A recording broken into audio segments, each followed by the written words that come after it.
I took the train to surprise my grandson. On graduation day, but my son said, "You're embarrassing him." But I watched from the parking lot until he gave my seat to his wife's aunt.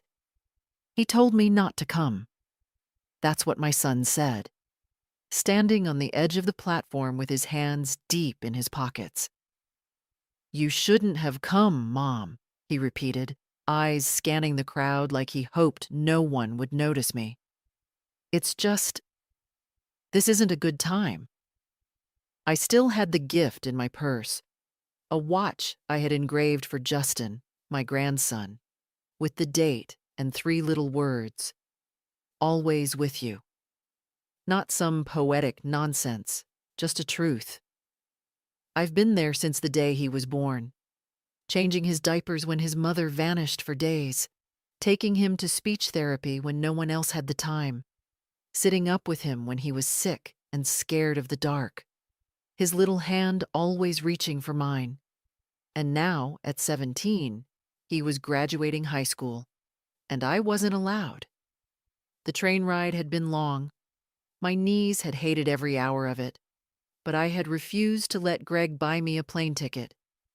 "You already paid for too much," I told him weeks ago. "This one's mine."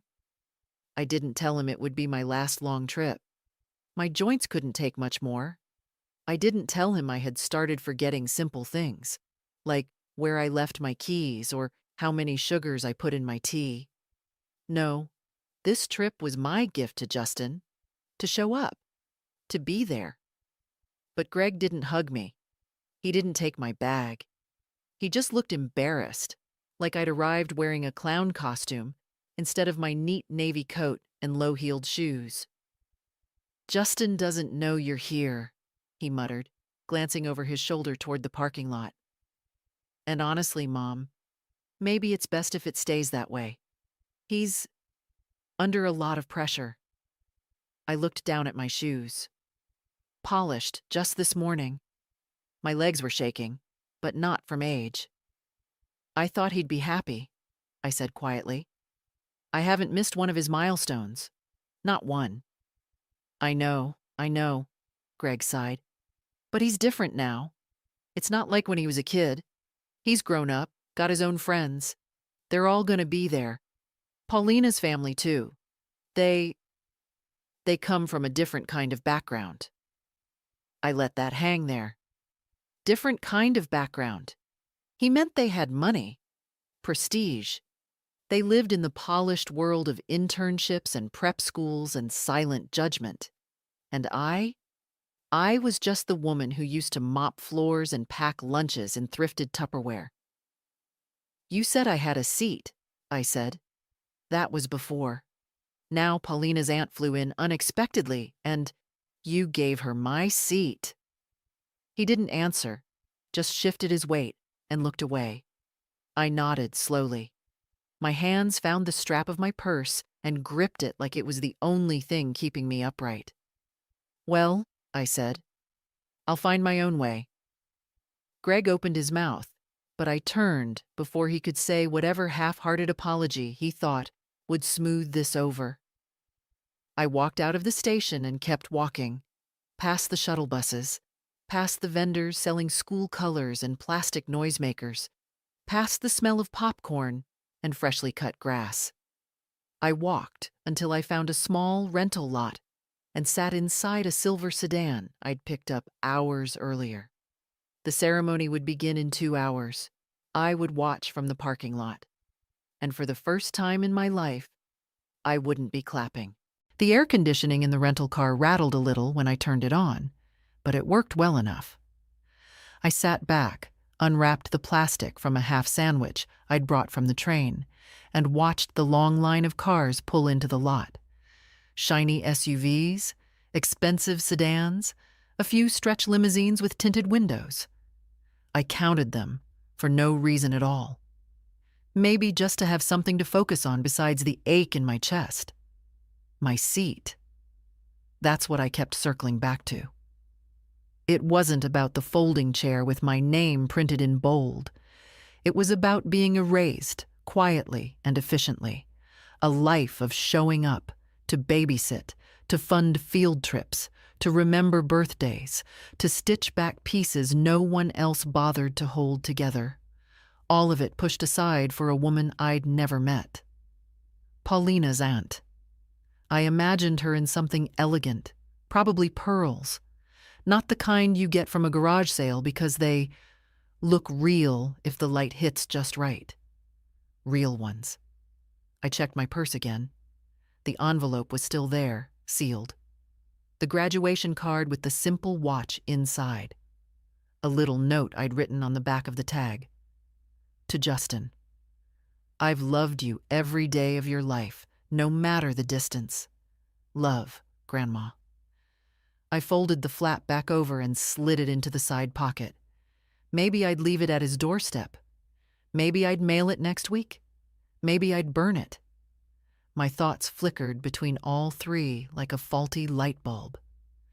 A tap on the window made me jump. I turned and saw a young woman, early 30s maybe, dressed in a staff polo shirt with a clipboard in her hand. Her face was flushed from the sun, but her smile was polite. "Hi there," she said through the glass. "Are you here for the ceremony?" I hesitated, then rolled the window down a little. I was supposed to be. She blinked, unsure what to say. "Oh. Well, the auditorium opens in 20 minutes. If you're waiting for someone, I just wanted to let you know parking time is limited for non-ticketed guests." "Thank you," I said. "I'll be on my way soon." She nodded, gave me a kind enough smile, and walked off, calling something over her shoulder to a fellow usher. I watched her clipboard bounce with each step. On it, I imagined, was a perfect little list of names and seating arrangements, none of which had mine anymore. I leaned back in the seat, letting my eyes wander to the crowd forming near the main entrance. Students in robes, families posing with flowers and signs. I spotted Justin almost immediately. Even from this distance, I'd know his walk. Tall, shoulders slightly hunched forward, like he hadn't yet realized how much space he could take up. His gown fluttered behind him as he half jogged across the lawn toward a group gathered near the steps. My heart thudded. He was beautiful, not handsome in some polished catalog sort of way. Beautiful in the way that made your throat catch.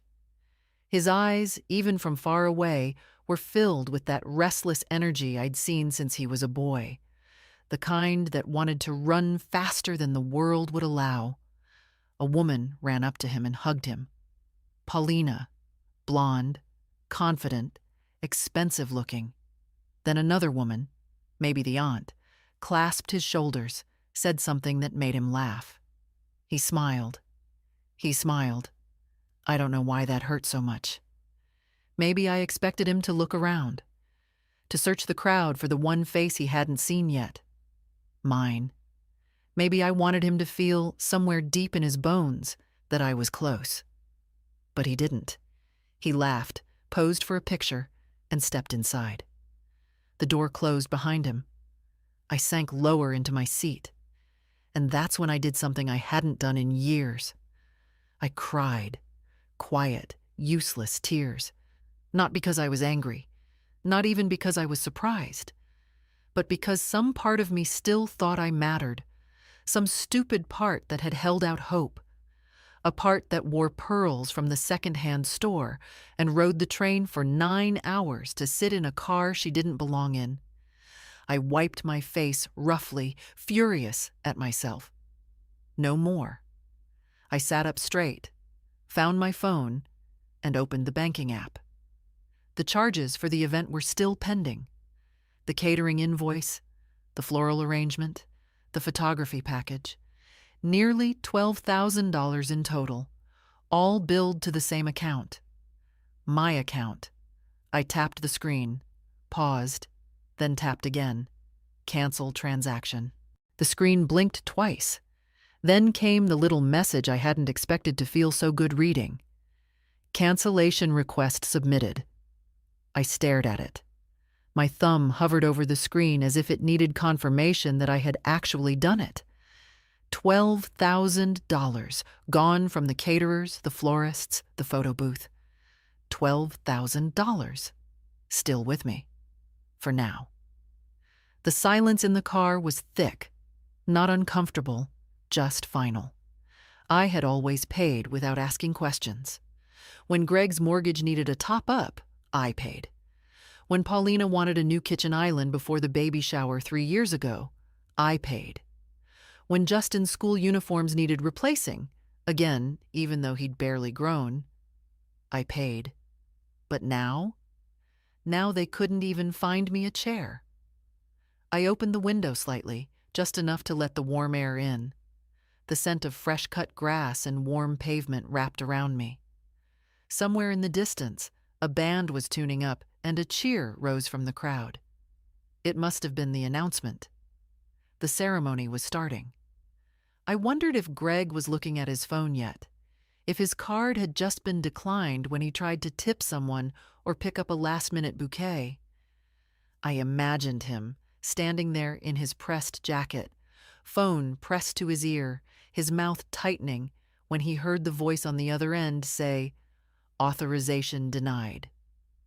Good. Let him sweat a little. A movement outside the car caught my attention. A girl, tall, dark curls pinned neatly, green dress, was walking alone down the side of the building. She looked lost and young. Maybe late teens. She stopped near the car and pulled out her phone, checking something, then looked around. When her eyes met mine, she hesitated, then took a few cautious steps forward. "Excuse me," she said, her voice polite but a little uncertain. "Are you Mrs. Mason?" I blinked. Yes. Her face lit up. "Oh, good. I wasn't sure I had the right person. I'm Alyssa, Justin's friend. He talks about you a lot. Says you make the best peach cobbler in the state." I felt my mouth twitch, almost a smile. "He says that?" "All the time. I think he misses your cooking more than anything when he's at school." I tilted my head, unsure what to make of this sudden sweetness. "Are you part of the ceremony?" She shook her head. "No, I'm just here with friends. I saw you from the side window, and I thought, I don't know, maybe you were lost, or needed something." I studied her. There was no performance in her face, just a quiet honesty, a warmth. I gestured to the passenger door. "Would you like to sit for a minute?" She looked surprised, but nodded. "Sure." We sat in silence for a while. I could hear faint applause through the open window, names being read, parents cheering, flashbulbs popping. "I didn't get a seat," I said eventually. "I heard," she said softly. I turned. "You heard." She looked down at her hands. "I was helping set up yesterday. Justin's name card was on the front row. There was one next to it that said, Mrs. L. Mason. I asked if that was his grandmother. Paulina's cousin rolled her eyes and said, Not anymore. Greg said she wasn't coming, that she'd probably just get confused anyway." I closed my eyes. "I'm sorry," she added quickly. "I thought maybe you knew." "I do now." She sat quietly beside me, her hands folded in her lap like she didn't quite know where to look. "It's funny," I said, my voice calm, almost amused. "I spent most of my life cleaning other people's messes, making sure Greg had shoes that fit, taking double shifts so we could buy a used piano because he begged for lessons. He quit 2 months later. I didn't mind. It was never about gratitude. It was about showing up." "I think Justin knows that," she said. I nodded. "Maybe." We watched as the crowd inside shifted. The final names, probably. A burst of music played again, louder this time. They were moving outside. The courtyard ceremony, maybe the photos. Alyssa looked at me. "Do you want me to bring him to you?" I was quiet for a long time. Then I shook my head. No, sweetheart. If he wants to see me, he'll know where to look. The doors opened, and the graduates began to spill out like bright confetti. Robes flowing, caps askew, some tossing them into the air with whoops of victory. Parents surged forward with phones in hand, tears in their eyes. There were cheers, balloons, banners, a storm of love, noise, and pride. I watched from the car. Alyssa had gone to meet her friends, leaving me with a soft, apologetic smile and a promise to stop by sometime if I ever wanted company. I thanked her. Not for the visit, not even for the kind words, but for being the only one today who looked me in the eye and didn't flinch. I sat still as the crowd thickened. Justin was easy to spot. Tall, unmistakably so now, his robe unzipped over a crisp shirt and tie, cap in one hand, a bouquet of white roses in the other. He was smiling again, a wide, unguarded grin as he hugged Paulina and someone who must have been her aunt, the one who had taken my place. She kissed his cheek and handed him a wrapped gift, a little blue box, something expensive. He nodded politely. Greg hovered near them, laughing a little too loud, clapping Justin's shoulder like he'd done something extraordinary himself. He probably believed he had.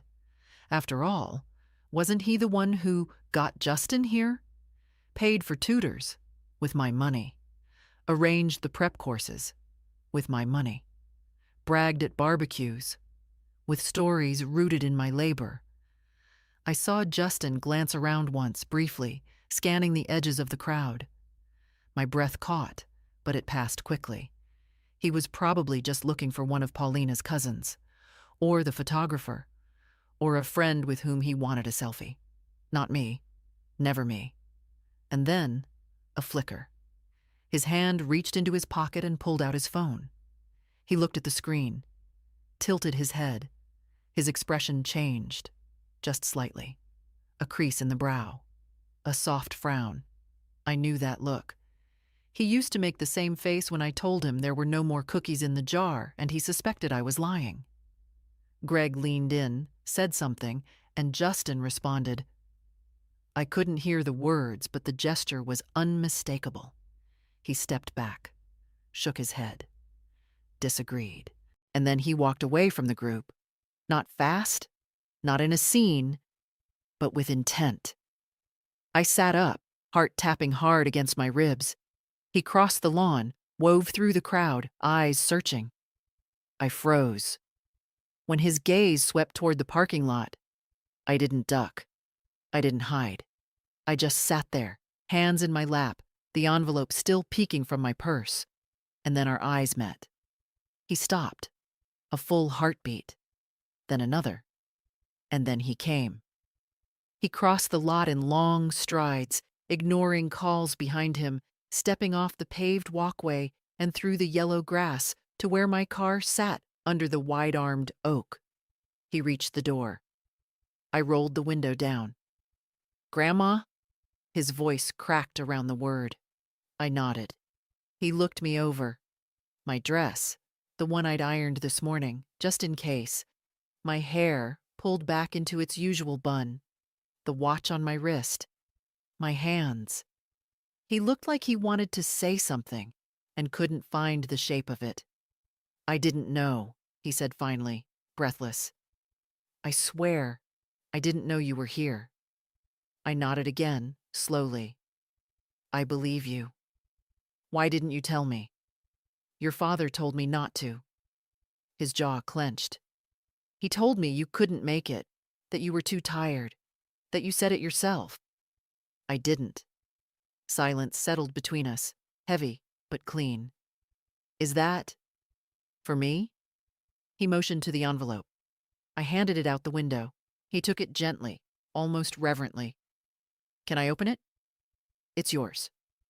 He slipped the seal open with careful fingers, pulled out the card, read it, then saw the watch. His eyes filled. Grandma? I picked it because it's quiet, I said. No ticking sound. Some people don't like the noise. He said nothing for a moment, just held it, the strap stretched across his palm like something sacred. I didn't know, he said again, softly. I know, I whispered. He looked at me, really looked, and I saw the boy I used to know flicker back through the man he was becoming. Can I sit with you a while? He asked. I reached across and unlocked the door. Justin slid into the passenger seat like he had 100 times before. There was a small scuff on the knee of his dress pants, probably from running across the lawn. He didn't seem to notice. He was holding the watch in both hands, as if afraid it might disappear. We sat in silence for a while.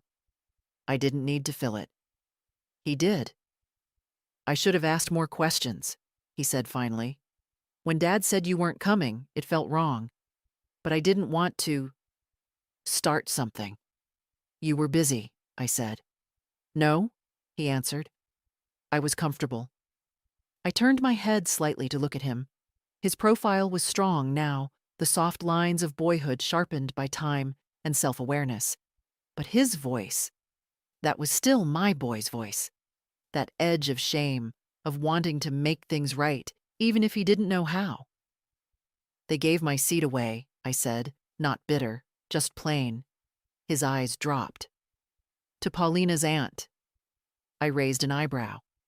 You knew? She came this morning, last minute. Dad said there wasn't room for everyone. But you were on the original list, Grandma. I saw it when the programs were printed. You were supposed to be right next to me. I didn't answer. He exhaled hard. He told me you canceled. Said you didn't want to sit in the front row, that you didn't like crowds. I rode 9 hours on a train, I said quietly. Justin looked down at the watch. I should have called. I didn't argue. He should have. But what good would it do now? He wasn't cruel, just careless in the way young people often are, floating in the warmth of their own new beginnings, unaware of the shadows they cast. You look handsome, I said. His smile was small, almost boyish. Paulina picked the tie. I wanted the navy one. She always pick for you? Lately, yeah. He didn't sound proud of that. I watched him twist the watch in his hands, turning it over, tracing the engraving with his thumb. Always with you, he read aloud. That's what it says. I nodded. She's never even asked about you, you know? Paulina. I told her stories about when you took me to the library every Thursday, and when you came to every school play even when I only had one line. She laughed and said I was a grandma's boy. That's not the worst thing to be. He laughed softly, then went quiet. I think I got so used to being proud of where I was going, I forgot to be proud of where I came from. That one landed deep. I didn't show it. I looked out the window. The courtyard was clearing out. The photographers were finishing their last rounds. Greg stood near the edge of the fountain, phone pressed to his ear, his face sharp with frustration. Looks like he just found out about the cancellations, I murmured. Justin followed my gaze. You canceled everything? Most of it, I said. The banquet, the flowers, the professional pictures. They'll get to keep the plastic centerpieces. Those are probably paid for. He let out a low whistle. Damn. I gave him a sidelong glance. Language. Sorry. We sat in silence again. Then he said, You're not going to the dinner, are you? I didn't answer. He turned toward me. Can I take you somewhere instead? Like where? I don't know. Somewhere real. Burgers, maybe? Milkshakes? Somewhere I don't have to pretend. I watched him, unsure if he realized what he was offering. It wasn't just a meal. It was a hand reaching backward, toward the child he used to be. The one who thought a fast food dinner with Grandma was better than steak on linen. I'd like that, I said. Justin smiled. Not politely, not performatively, but like a boy who'd just come home. "I'll drive," he said, reaching for the keys in the ignition. "You've been in this car too long already." He drove like a boy who hadn't had the chance to drive freely in a long time. Not recklessly, just with a kind of quiet confidence, one hand on the wheel, the other resting loosely near the gear shift. I watched his profile as he navigated the small streets away from the school, the crowd, the family gathering now unraveling without notice. "Do you even know where you're going?" I asked, half smiling. "I have a place in mind," he said. "It's not fancy." "That okay?" I chuckled. Fancy's never impressed me. I like food that looks like food, not like sculpture. He glanced at me. "You're still the same." I raised an eyebrow. "Were you expecting someone else?" He didn't answer, but the way he smiled made me think he understood more than he was letting on. He pulled into a narrow side street, past an old gas station and a shuttered hardware store. Then the place came into view. A squat brick diner with a flickering neon sign, Hank's. There were no white tablecloths, no valet parking, no wine list, just chipped booths and laminated menus and the kind of place where they know how you like your eggs. "I used to come here with you," he said. "When Mom was still around and Dad was always busy. After Little League games, remember?" I did. The memory hit sharp and sweet. He'd sit across from me with scraped knees and dirt on his cheeks, ordering grilled cheese and asking if I thought he'd ever hit a home run. I always said yes. He held the door for me, and the bell jingled overhead. The place hadn't changed. Same red booths, same old fan spinning lazily above. Same waitress behind the counter, too, though she looked a little grayer now. "Two?" she asked. Justin nodded. "Corner booth, if it's free." She gave us a quick smile and pointed. We slid into the booth by the window. The vinyl was warm from the sun. Justin reached for the menu, then set it down without opening it. "I already know what I want," he said. "Grilled cheese and a chocolate shake," I guessed. He grinned. "And curly fries. Some things don't change." I looked over the menu. "I'll have the same." "You used to get soup," he said. "I used to have teeth that didn't mind crusty bread." He laughed, and I felt something loosen in me, something old and knotted and hard. The waitress took our order and returned with 2 glasses of water and a knowing look. "Graduation day?" she asked. Justin nodded. "Congratulations, sweetie." "Thanks." When she left, he leaned forward, elbows on the table. "So what happens now?" "What do you mean?" "I mean, with Dad, with Paulina, with all of it. Are you really done?" I stirred my water with the straw. "I think so. You've been doing things for us forever, paying for everything, being there, even when no one noticed." "I noticed," I said simply. "But it was never about the money, was it?" I shook my head. It was about making sure the people I loved had what they needed. I just forgot to ask if they needed me. His jaw tightened. "They don't deserve you." "Maybe not," I said. "But you do." He didn't answer right away. Just looked out the window at the parking lot, at the people walking by, at the world still turning like nothing had changed. "I'm going to college in the fall," he said. "State university. Full scholarship mostly. But housing's tight. There's a wait list for the better dorms." I saw where this was going. I reached into my purse and pulled out a smaller envelope. Not the one with the watch. This one was flatter. Paperwork. "What's this?" he asked. "New account. In your name. I transferred the graduation funds into it." He stared at me. "Grandma?" "I didn't cancel the payments because I was angry. I canceled them because they forgot who paid. Who cared? You remembered.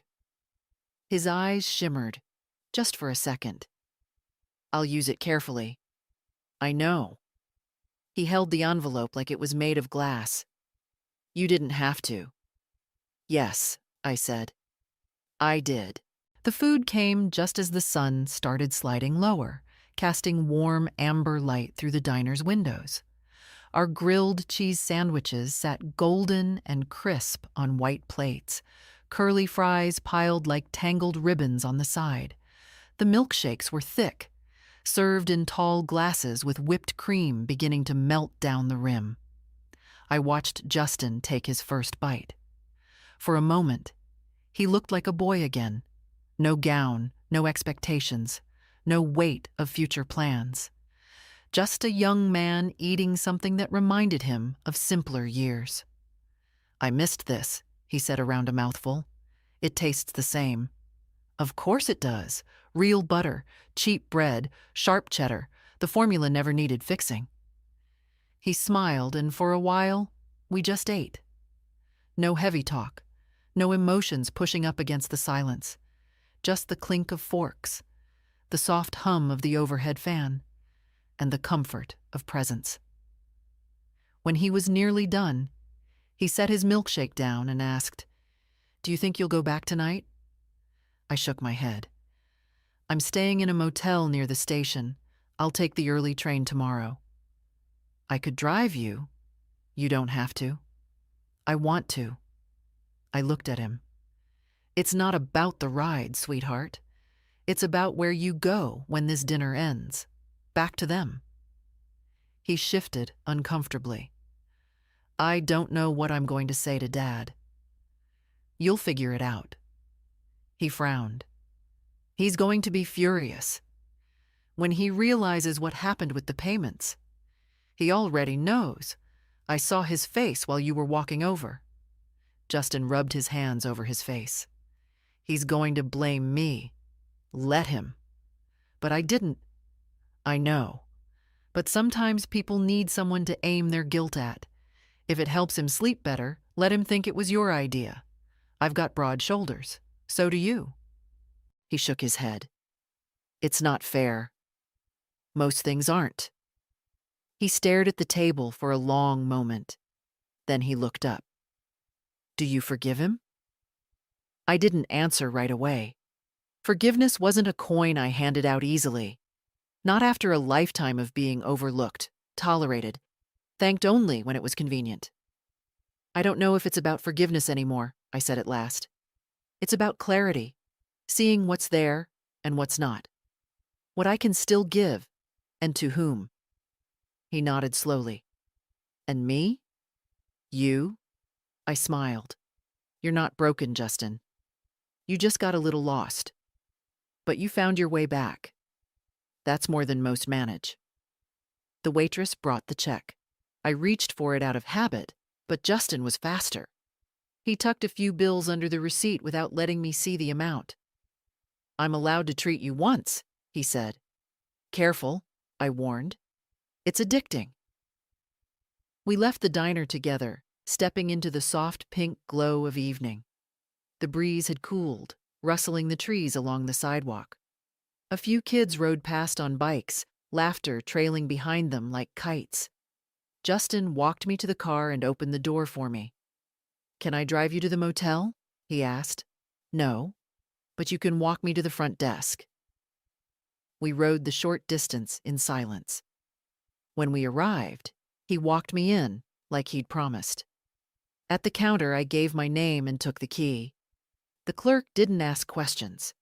Small towns have a way of letting silence do the talking. Outside my room, Justin hesitated. "You'll call me?" he asked. "When you get home?" "I will." "And if I visit this summer?" I smiled. "The peach cobbler won't bake itself?" He stepped forward, then stopped, then stepped again, and wrapped his arms around me. Tightly.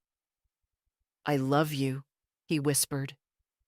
I held him, and for the first time all day, I let my eyes close.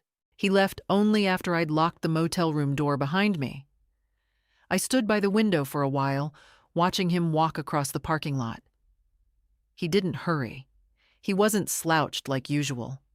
He looked taller somehow, straighter, like someone who'd made a choice. Once his car disappeared down the road, I sat on the edge of the bed and took off my shoes. My feet throbbed from the day. Too many hours in shoes made for standing proud, not for standing still. I unpinned my hair, shook it loose. The mirror across from me caught the movement, and I stared for a moment at the woman reflected back. Tired, older, but still here. I reached for the hotel phone and dialed. Not Greg, not Paulina, not even Justin. I called the bank. "Mrs. Mason," came Richard's voice, warm and measured like always. "Everything all right?" "Yes," I said. "Everything's fine. I'm calling to confirm that the transfers I canceled today won't be reinstated." "No, ma'am. Everything remains as you requested. The funds were stopped before authorization. The vendors were notified." "Good." There was a pause. "Is there anything else I can do for you?" he asked. I hesitated. "Actually, yes. I'd like to schedule a full review. I'm considering restructuring my will." "I can set up a call for Monday morning, and I'll arrange for a legal consultant to join if you'd like." "That would be appreciated." We finalized the details, and after I hung up, I sat quietly in the still room. The air conditioner hummed low, and the world outside the thin curtains fell into darkness. I thought about Greg. I thought about the sound of his voice this morning at the station, the tightness, the shame he hadn't even tried to hide. He knew what he was doing. He knew what it meant to ask his mother to turn around and leave.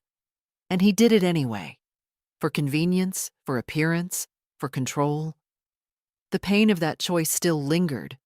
Not sharp anymore, but slow burning. Like a bruise pressed under the skin.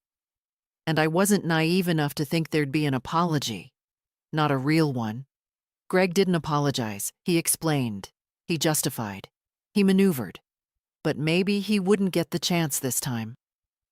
I pulled out my old address book and flipped to the back, where I'd scribbled names I hadn't dialed in years. A lawyer I'd met after my husband died. An accountant I'd trusted before Greg insisted he take care of things instead. They were still alive, still reachable. I drew a line under one name and circled it. Then I wrote something new. "Everything starts Monday." With that, I turned off the light and lay down, still fully dressed, still holding the watch box in one hand. I woke early. Not from noise or discomfort, but from clarity. It was still dim outside, the sky barely touched with blue. I got up, dressed slowly, and packed my things. The envelope with Justin's new account documents I placed back in my purse, along with the little note he'd slipped into my hand as he said goodbye. I hadn't read it yet. On the train, I did. It was folded once, written in that all-caps, boyish handwriting he'd never grown out of. "Thank you for not letting them turn you into a shadow. I see you. I always will." I pressed the paper to my chest. The motion of the train rocked me gently, and for the first time in years, I didn't feel like I was running from anything. I was returning. Not to the same house, not to the same routine, but to a place inside myself I hadn't visited in decades. The part that didn't apologize for existing. The house was exactly as I had left it. Quiet, modest, sun-warmed in the late afternoon. My peonies had bloomed while I was gone. Pink and full and unapologetically alive. I stood at the gate for a moment, luggage in one hand, purse in the other, and just breathed. Home didn't greet me. It didn't need to. It knew I was coming back. Inside, the air was still. A faint scent of lavender from the sachets in the linen closet. Dust on the windowsill. Mail in a neat stack under the front mat. Nothing urgent, nothing desperate. Just the ordinary hum of a life I had held together for longer than anyone realized. I made tea, not because I needed it, but because the ritual anchored me. I set the kettle on the stove, took down my favorite cup, the one with the hairline crack no one else notices, and waited. My phone rang just as I sat down. Greg. I let it buzz twice, then 3 times, then stop. A minute later, it rang again. Greg. Again. I let it ring out, then opened the message he finally sent. Mom? What the hell is going on? The venue called. The florist said payment was withdrawn. Justin is missing. Call me back right now. I didn't reply. 2 minutes later, another. I know you were in town. Why didn't you tell me you were coming? You embarrassed me, Mom. Paulina is furious. I set the phone face down on the table and took a sip of my tea. It was still hot. Still strong. Just the way I liked it. By evening, I'd gotten 9 missed calls, 4 voicemails, and 2 messages from Paulina herself. Her tone was clipped, formal, the way you speak when you're pretending not to be livid. Edith, I understand you've canceled several critical payments for Justin's celebration. This has put us in a very difficult position. I hope you realize how unkind and disruptive this was. Please call so we can resolve this like adults. I smiled faintly at that last line. Like adults. Funny how that phrase only showed up when they wanted something. I spent the rest of the evening in the garden, pulled weeds, watered the soil, watched the bees slip between the blooms with a kind of purpose I envied. I was tired, but not the kind of tired that asks for rest, the kind of tired that asks for change. The next morning, I went into town, visited my lawyer, signed the first round of documents to reassign power of attorney.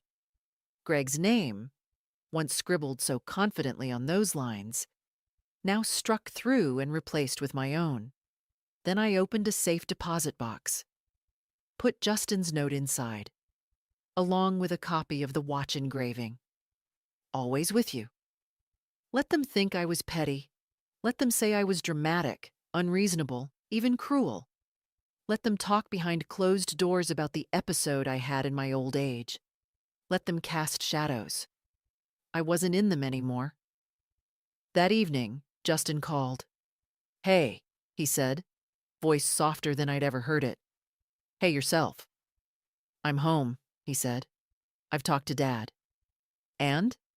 He tried to act confused, said it was all a misunderstanding, blamed the agency, then Paulina, then the seating chart. Of course.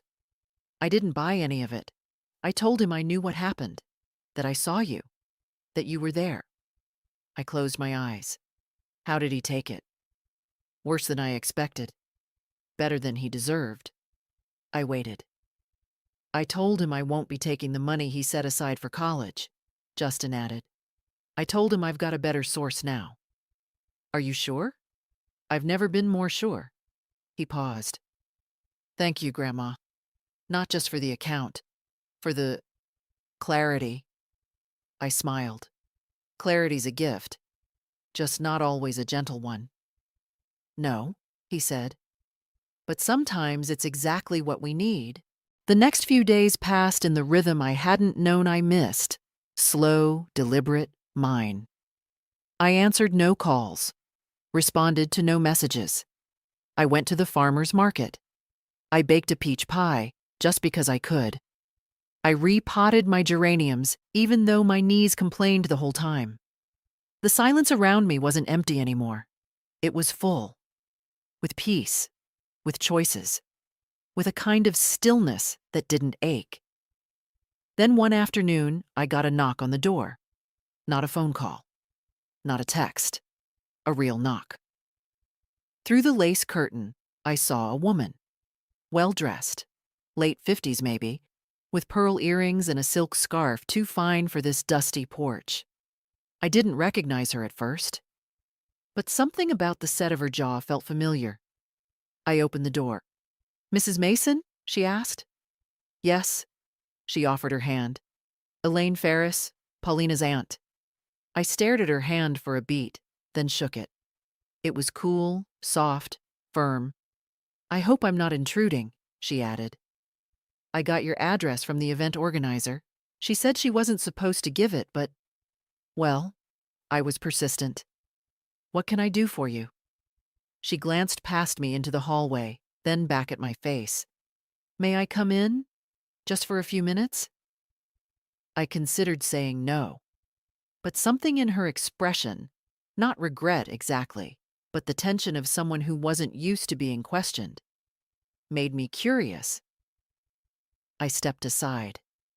She walked in like someone who didn't often wait for permission, took in the pictures on the mantel, the crocheted pillow on the armchair, the soft clutter of a lived-in life. She sat when I motioned, then folded her hands neatly in her lap. "I owe you an apology," she said. That caught me off guard. "Do you?" "Yes, for taking your seat. At the graduation." I sat down across from her. "You didn't take it. It was given to you." Her eyes flickered. "Still, I didn't know at the time that it wasn't freely available. Greg simply said his mother had decided not to attend. I assumed, well, I assumed wrong. People usually do," I said, "when they take a man at his word." She gave a short, dry laugh. "You're sharper than they said." That amused me. "They who?" She didn't answer directly. At the banquet, after everything fell apart, I started asking questions. You see, I've never been particularly close to Paulina's side. Not in any real sense. I attend the events, I send the gifts, but I don't play politics. "Then why were you there?" She tilted her head, considering. "Because it was important to Paulina. She wanted the guest list to look a certain way, wanted the family to look a certain way. And you fit the image." "I suppose I do." She paused. "But I don't like being used. And I certainly don't like being lied to." I said nothing. Elaine reached into her bag and pulled out a slim envelope. "This came for you. It was mistakenly sent to their address. Paulina opened it by accident, or so she claims. She handed it off without reading. But I saw your name and thought it best to bring it myself." I took the envelope, curious. It was from the university. A standard manila with a college logo in the corner. Justin's name was on the return address. I opened it. Inside was a printed photo, not glossy, just a copy, of him in his gown, standing in front of a building I didn't recognize. But what caught my eye wasn't the cap or the certificate in his hand. It was the watch, on his wrist, positioned deliberately so the engraving was visible. "Always with you." Below the photo was a handwritten note. "Thought you'd want the first picture. The real one. Love, Jay." I pressed the photo against my chest for a moment, then looked up. Elaine was watching me carefully. Not judgmental, just quiet. "He's a good boy," she said. "Yes," I said. "He is. I hope he stays that way." "So do I." She stood. "I won't take more of your time." As I walked her to the door, she turned one last time. "For what it's worth, Mrs. Mason, I think they've underestimated you. All of them." "They've made a habit of it," I said calmly. Elaine nodded. "Not anymore, I think." And then she was gone. It wasn't the photo that got to me. It was the placement of the watch. That detail, that quiet, deliberate choice, told me more than a dozen apologies ever could. He hadn't just worn it. He'd made sure I saw it, made sure I knew I hadn't been erased, no matter how much Greg and Paulina tried to rewrite the day. I pinned the photo to the small corkboard in the kitchen, just above the calendar. I'd clear space later. For now, it stood alone, a marker, a beginning. That afternoon, I sat down at my desk and pulled out the documents Richard had sent over. 3 stacks: account transfers, revocation of rights, preliminary trust setup. I read each line slowly, methodically, highlighted what mattered, crossed out what didn't. By the time the sun began to lower, everything was signed. I called the courier. An hour later, the paperwork was on its way back to the bank. Justin's name, full and official, was now linked to a trust that would carry him farther than any check from Greg ever would. It wasn't about the money. It never had been. It was about drawing a line, one clean and sharp enough that even Greg wouldn't dare cross it again. The next day, the doorbell rang just after lunch. I opened the door without checking the window. Greg stood on the porch. Not angry, not smug, just defeated. He held a white paper bag in one hand, the kind from that overpriced deli downtown. Inside, no doubt, was something he thought I'd appreciate: a peace offering wrapped in wax paper and arrogance. "Hi, Mom," he said. I didn't invite him in. I didn't reach for the bag. He hesitated. "I just thought maybe we could talk." "We are talking," I said. He glanced over his shoulder like he expected a neighbor to be watching. Maybe they were. He turned back to me. "You embarrassed us." I raised an eyebrow. Interesting choice of opening. "You could have handled it differently. Quietly." "I was quiet. I didn't make a scene. I didn't even come inside. You canceled everything." "Yes," he exhaled sharply. "Do you know what that did to Paulina? To me?" "Yes. You humiliated us." "No, Greg. I exposed you. There's a difference." He didn't like that. His jaw clenched. I stepped outside and pulled the door shut behind me. "No need to bring this into my house," I said. "You forfeited that privilege." He looked wounded, performed, not felt. "Justin came to me," I continued. "He found me in the parking lot. Not because you told him I was there, you didn't, but because he followed his gut. Something you used to have once." "I was trying to protect him," Greg said. "From complications." From me?" I interrupted. "From the woman who raised him when you were too busy chasing job titles and image? From the woman who held him while he sobbed over his mother leaving?" He said nothing. I leaned in slightly. "You weren't protecting him, Greg. You were protecting yourself. From discomfort. From accountability. From the truth of what it looks like to turn your back on the very person who made your life possible." He tried to speak. I didn't let him. "I'm done funding your comfort," I said. "I'm done financing your silence. You want dinners? Pay for them. You want respect? Earn it. You want trust? Try being honest." His face turned red.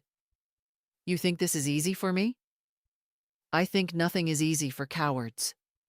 He flinched, and for a moment I saw the boy he used to be, the one who used to cry in my arms over bruised knees and missing crayons, the one who used to whisper, "Don't leave yet, Mom," as I tucked him in.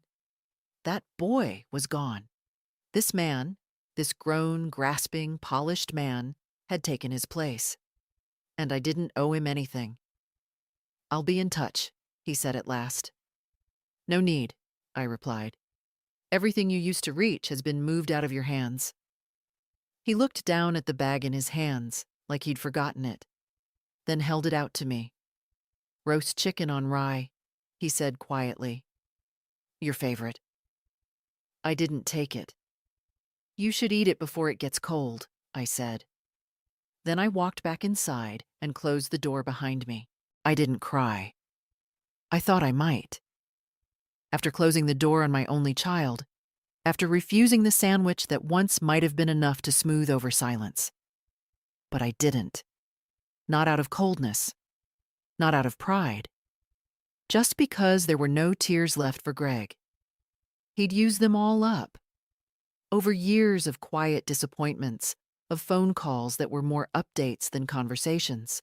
Of holidays I was invited to like a formality. Last minute, corner table, an extra fork, but never a seat that mattered. I'd given my grief its time. What remained now was distance, not punishment, not bitterness, just space and peace. The kind of peace that doesn't wait for permission. That evening, I called Justin. He answered on the first ring. "Hey," he said, breathless. "I was just about to text. Are you okay?" "I'm fine," I said. "Your father came by." A pause. "Should I ask how it went?" I didn't let him in. Good. There was relief in his voice, and something else too. Guilt, maybe, or the ache of loyalty stretched too far for too long. "He brought a sandwich," I added. Justin laughed. Classic. He thinks things can be fixed with food. Maybe they could once. Maybe, I agreed, but not anymore. We talked for a while about his plans for the summer, about the dorm he was hoping to move into, about the little job he'd taken at the library for extra money. He spoke easily, freely, not the way young people talk when they're reporting in, but when they're being themselves. "I've been thinking," he said near the end. "I might take a trip before school starts. Not far. Just a break. Maybe come stay with you for a week, if that's all right." "It's more than all right," I said. "I want to help around the house. I can fix that porch railing, maybe repaint the shutters." "You know how to do all that?" "I've got YouTube and pride." I smiled into the receiver. "You've got more than that, Justin. You've got roots. You just needed to remember where they are." We hung up soon after, and I sat in the quiet, fingers still resting on the warm plastic of the phone. Outside, the sky had turned that deep, gentle blue that comes just before true dark. I stepped out onto the porch. The bag Greg had left was still sitting on the top step, untouched. I picked it up, walked it to the compost bin behind the shed, and dropped it in. I didn't open it. Didn't check if the sandwich had been made the way I liked. It didn't matter. Sometimes, even familiar things become inedible when trust is gone. Later that night, I sat at the kitchen table and opened my recipe book. The old one. The one with butter stains and handwritten notes in the margins. The one Justin used to flip through as a child, asking me if we could make the funny-shaped cookies or the pie with the braids on top. I turned the pages slowly, letting the paper whisper the years back to me. And then I did something I hadn't done in ages.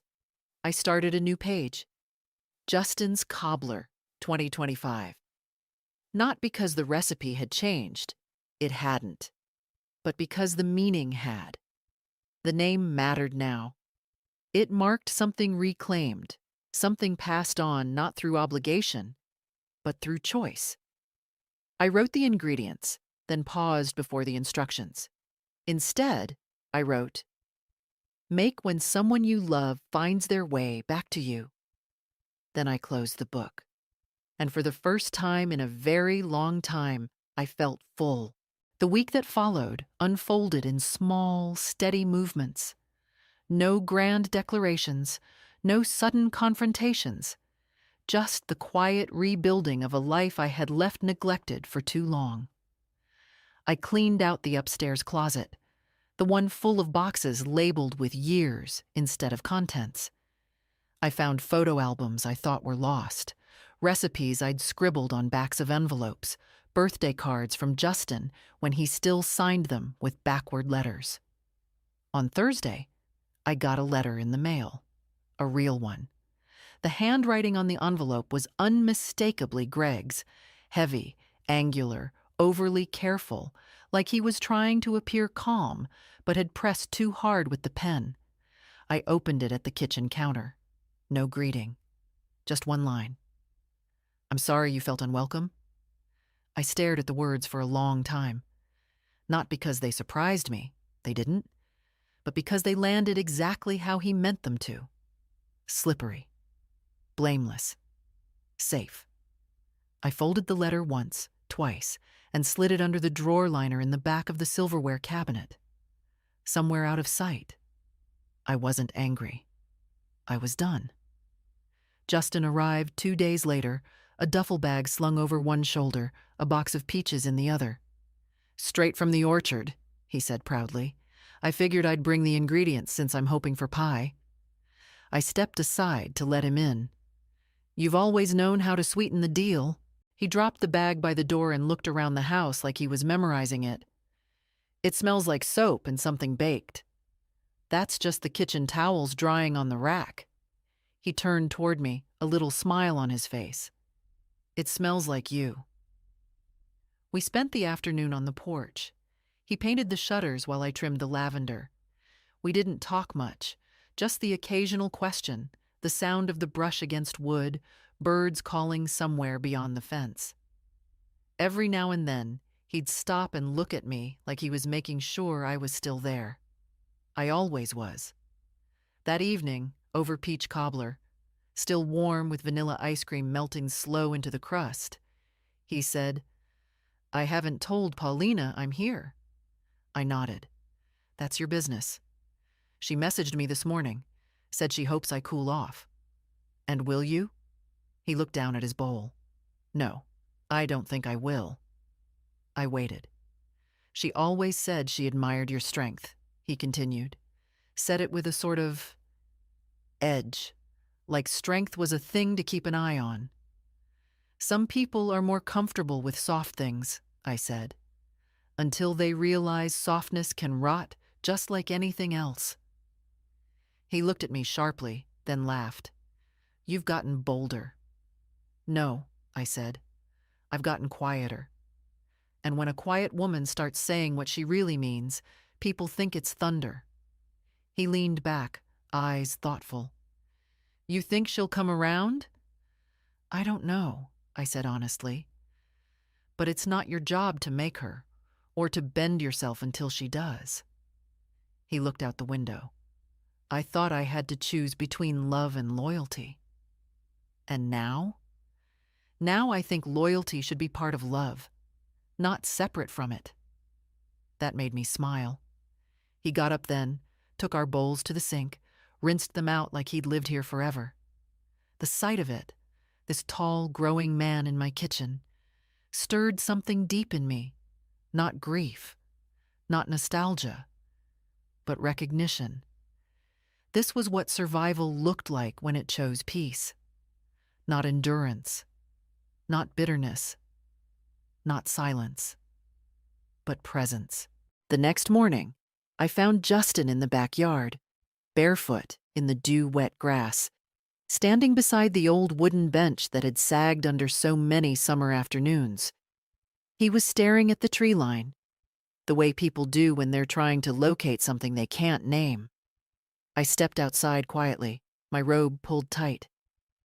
"You look like someone waiting for a sign," I said. He turned, sheepish. "Maybe I am." I walked toward him slowly, joints still stiff from sleep. "Did you sleep all right?" "Like a stone," he said. I didn't realize how heavy everything had been until it let go.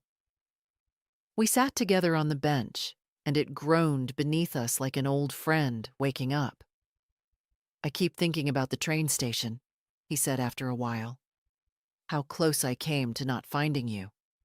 "You did find me," I reminded him. "That's what counts." He shook his head. "I know, but I keep playing it over. The speeches, the cameras, the people saying, 'What a perfect day.' And I just remember the way your window rolled down and your face looked, I don't know, still. Still." He had no idea how much effort that stillness had taken, how many muscles had gone tight to keep my hands from shaking. "I'm glad I turned around," he said. "So am I." He leaned back, let his head rest against the bench rail. "Do you think Dad will ever change?" I didn't answer right away. "I think," I said slowly, "that people change only when their comfort is threatened. And Greg's had a long, easy run. But you changed, he said. No, I corrected him gently. I remembered. He looked at me, really looked, and nodded. Yeah, that's more accurate. We spent the rest of the morning doing little things. Laundry, clearing the garden path, reorganizing the spice rack. He followed my lead without needing to ask, and when I caught him humming under his breath, I didn't say a word. Let it be.